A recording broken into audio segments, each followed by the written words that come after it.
të të përmend një hadith të cilin e përmend pejgamberi sallallahu alaihi wasallam. Ishin thot 3 njerëz, 3 të rinj, të cilët udhëtuan. I zuri nata në një shtellë dhe e hyn që të fushojnë në të. Pa prit mas për që në furu rotullis dhe u zuri atyre u ablokoj derën, nuk ishte dalje.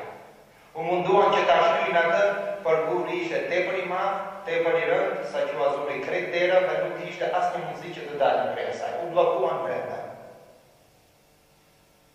Njeri i cili e dinte sepse ata janë në shtellë që t'i shpëtojnë nuk ishte. Shprese vetëm ju vet Allahu. Çka duhet të vepronin këta të 3 që të shpëtojnë pra tani nga shtella?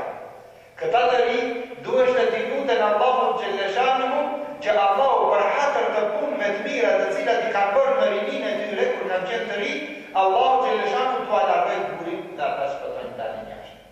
Kështu njëri filloi ta bëjë lutjen e tij. Dhe i thot, o Allah, nuk e ngritur dua lart, o Allahu im, në rinin time kam pasur 2 prindër të cilët i kam dashur shumë. Dhe asnjëherë prindërve të mi thot, asnjëherë prindërit e mi nuk i kam lënë thot që ata të vuajnë për ushqim, edhe gjithmonë kur kam përgatitur ushqimin të parin mua kam dhënë atyre, pastaj të kam ushqyer fëmijët dhe bashkëshortet. Bile thot një natë, unë u vonova thot në kopën e dhemve, derisa përgatita u amolla atyre qumshtin, kur erdha thot ata i kishte zëngjuni. Më vite keq që t'i zgjoj. Fëmijët u afruan te ena dhe filluan që të qajnë të kërkojnë për të ushqyer. Unë nuk ju dhash atyre, dhe ata i zuri gjumi të uritur. Dhe unë prita zgjuar, derisa prindërit e mi të nesër me në drejt pra, u quan dhe atëherë thot atyre i dhash ushqimin dhe pastaj u dhash fëmijëve. E nëse këtë e kam bërë për hatër tënd, atëherë o Allah, na e largo këtë pengesë e cila na e blokon në rrugën. Allah do të lysi pak të ne. Por nuk mjaftonte që të dalim.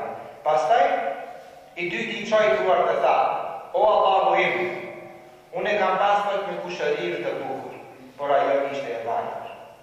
Dhe unë desha që të vetmohem me te. Kur vinte ajo të unë dhe kërkon të ndihmën, nga se nuk ishte tjetër i cili të ndihmoj, dhe njeriu në rast të parë, kur kërkon ndihmën, shkon te fisi i tij, te kushëritë e tij. Dhe unë thot, jo prova ndihmën por me kusht që ajo thot të vetmohet me mua.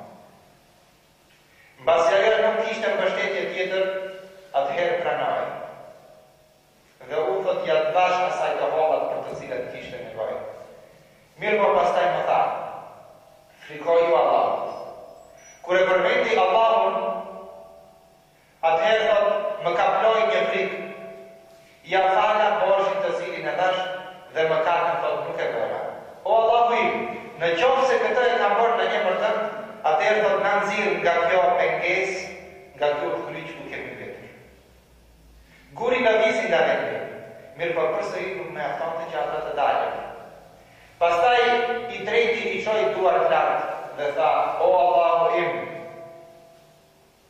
unë kam qenë i pasur dhe kam pasur thot në pronëtin time njerëz të punësuar, të cilëve gjithmonë mua kam paguar thot rrogën kur ka ardhur fundi i muajit. Mirë po njëri thot u largua pa ja dhënë pakën. Kur u largua nuk tregoi se do vik. Unë thot nuk ja kisha paguar. Dhe pas një kohë të gjatë ai u kthye dhe më kërkoi tha pakën e tij. Unë rrogën e tij e investova thot në një punë e cila thot i lulezoi dhe u shumua thot aq shtepër. Dhe kur erdhi e kërkoi pagesën dhe më tha, o zotëri, më jep pra atë pagesë për një muaj në të cilën unë punova tek ti, atëherë i thash, këto deve janë të tuat, këto deve janë të tuat, këta lopë janë të tuat, kjo lutin është krejt e jotja.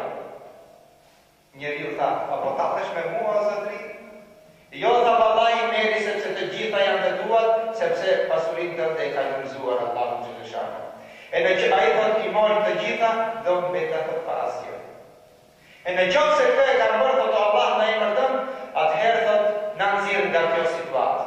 Allahu xhaleshano atëherë e largoi gurin, kështu që të 3 shpëtuan pra nga bllokimi i tyre ku bllokuan në brendin të shpellës.